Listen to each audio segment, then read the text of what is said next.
ഇന്നുണ്ടല്ലോ നല്ലൊരു കോമ്പിനേഷൻ വരുന്നൊരു ലഞ്ച് റെസിപ്പിയാണ് കാണിക്കുന്നത്. അപ്പോൾ ഞാൻ ചോറും തൈരും ഒരു കോവയ്ക്ക പൊരിച്ചൊക്കെ കൂട്ടി കഴിക്കുമ്പോൾ ഭയങ്കര ടേസ്റ്റാണ് കേട്ടോ. പിന്നെ നമ്മുടെ എപ്പോഴും കാണുമല്ലോ നമ്മുടെ വീട്ടിൽ മീനും അങ്ങനത്തെ സംഭവങ്ങളൊക്കെ, അപ്പോൾ അതും കൂടെ ഉൾപ്പെടുത്തിയിട്ടുണ്ട് കേട്ടോ.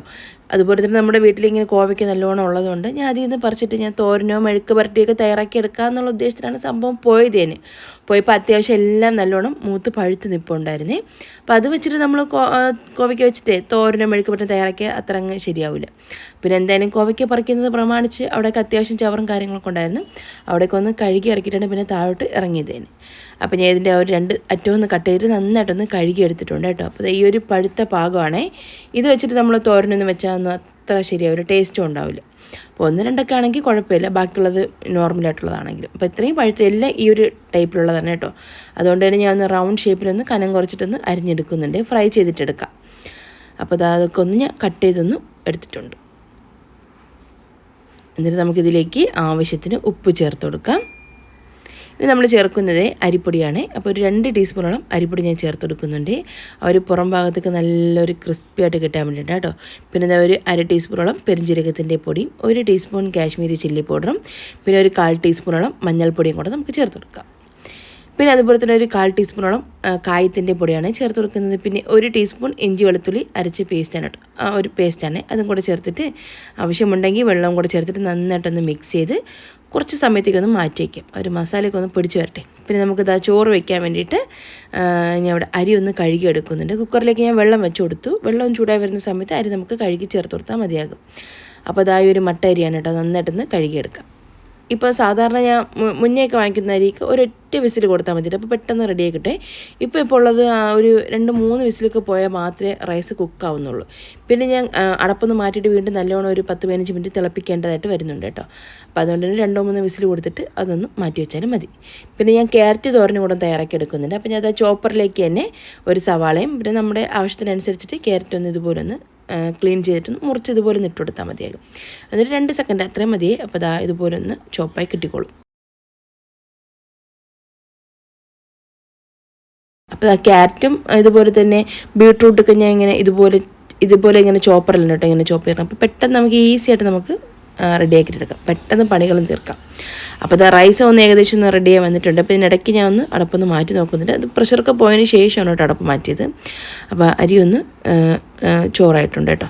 പിന്നെ അതുപോലെ തന്നെ ഞാൻ മീൻകറി ഒന്ന് തയ്യാറാക്കി എടുക്കുന്നുണ്ട്. അപ്പോൾ ഞാൻ ഒരു വീഡിയോയിൽ ഞാൻ കാണിക്കുന്നില്ല മീൻകറി, പക്ഷേ എങ്കിലും നമ്മൾ നോർമൽ കുറേ പ്രാവശ്യം കാണിച്ചിട്ടുണ്ട്. തേങ്ങ അരച്ചിട്ട് തേങ്ങ, ചെറിയുള്ളി, മഞ്ഞൾപ്പൊടി, മുളക് പൊടി, ഉപ്പ്, പുളിയൊക്കെ ചേർത്തിട്ട് തയ്യാറാക്കി എടുക്കുന്ന ഒരു നോർമലൊരു അയല മീൻകറി. പിന്നെ നമുക്ക് ആ ഒരു ക്യാരറ്റ് തോരൻ തയ്യാറാക്കി എടുക്കാൻ വേണ്ടിയിട്ട് ഞാൻ ഒരു പാനിലോട്ട് വെളിച്ചെണ്ണ കടുകിട്ടൊന്ന് പൊട്ടിച്ചതിന് ശേഷം പിന്നെ നമുക്ക് ആ ഒരു അരിഞ്ഞു വെച്ചിട്ടുള്ള ആ ഒരു ക്യാരറ്റും സവാളയും കൂടി ചേർത്തെടുക്കാം. ആവശ്യത്തിന് ഉപ്പും കുറച്ച് കറിവേപ്പിലൊക്കെ ചേർത്തിട്ട് നന്നായിട്ടൊന്ന് വഴറ്റിയതിന് ശേഷം നന്നായിട്ടൊന്ന് തട്ടിപ്പൊത്തി ഇങ്ങനെ വെച്ചിട്ട് നമുക്ക് നല്ലൊരു ഞെരുക്കമുള്ളൊരു അടപ്പ് വെച്ചിട്ട് അടച്ച് വെച്ചൊന്ന് മീഡിയം ഫ്ലെയിമിലൊന്ന് വേവിച്ചെടുത്താൽ മതിയാകും. ഇത് നമ്മൾ വെള്ളമൊന്നും ചേർക്കേണ്ട ആവശ്യമില്ല കേട്ടോ, പെട്ടെന്ന് റെഡിയായി കിട്ടിക്കോളും. അപ്പോൾ ഒരു ക്യാരറ്റൊന്ന് എരിഞ്ഞൊന്ന് റെഡിയായി വരുന്ന സമയം കൊണ്ട് നമുക്ക് ഇതിലേക്കുള്ള അരപ്പ് എന്തൊക്കെയാണെന്ന് നോക്കാം. തേങ്ങ, ജീരകം, പച്ചമുളക്, വെളുത്തുള്ളി, മഞ്ഞൾപ്പൊടി ഇത്രയും കൂടെ ചേർത്തിട്ട് ഒന്ന് ക്രഷ് ചെയ്തെടുത്താണേ. ആ ഒരു കൂട്ടും കൂടെ നമുക്കിനി ഒരു ക്യാരറ്റ് വെന്തിട്ടുണ്ടോ എന്ന് നോക്കിയതിന് ശേഷം നമുക്ക് അതും കൂടെ ചേർത്ത് കൊടുക്കാം. ആ ഒരു കൂട്ടും കൂടെ ചേർത്തിട്ട് ഒന്ന് ഇളക്കി ഒന്ന് യോജിപ്പിക്കുന്നുണ്ടേ. പിന്നെ അതുപോലെ തന്നെ ഇതൊരു അയൺ പാൻ ആയതുകൊണ്ട് തന്നെ നമ്മൾ അതിലേക്ക് ഫുഡ് സൂക്ഷിക്കാതിരിക്കുന്നതായിരിക്കും നല്ലത്. അപ്പോൾ ആ ചൂടോട് കൊടുത്തിട്ട് ഞാൻ വേറൊരു ബൗളിലോട്ടൊന്ന് മാറ്റി വയ്ക്കുന്നുണ്ട് കേട്ടോ. ഇനി ഞാൻ അതൊരു വേറൊരു പാൻ വെച്ചിട്ട് ഇതിലേക്ക് ആവശ്യം പോലെ വെളിച്ചെണ്ണ ഒഴിച്ചെടുക്കാം. നമുക്ക് ആ ഒരു കോവയ്ക്കൊന്ന് ഫ്രൈ ചെയ്തെടുക്കാൻ വേണ്ടിയിട്ടാണ്. അപ്പോൾ ആ ഒരു കോവയ്ക്ക് നമുക്ക് ഇതുപോലെ ഒന്ന് ഓരോന്നോരോന്നായിട്ട് ഇങ്ങനെ വെച്ച് കൊടുക്കാം. അപ്പം ഇട്ട ഉടനെ അങ്ങ് ഇളക്കി മറിക്കേണ്ട ആവശ്യമില്ല. കുറച്ച് സമയമൊന്ന് ഒരു സൈഡൊന്ന് ഫ്രൈ ആയി വന്നതിന് ശേഷം മാത്രം നമുക്ക് തിരിച്ച് വെച്ചെടുത്താൽ മതിയാകും.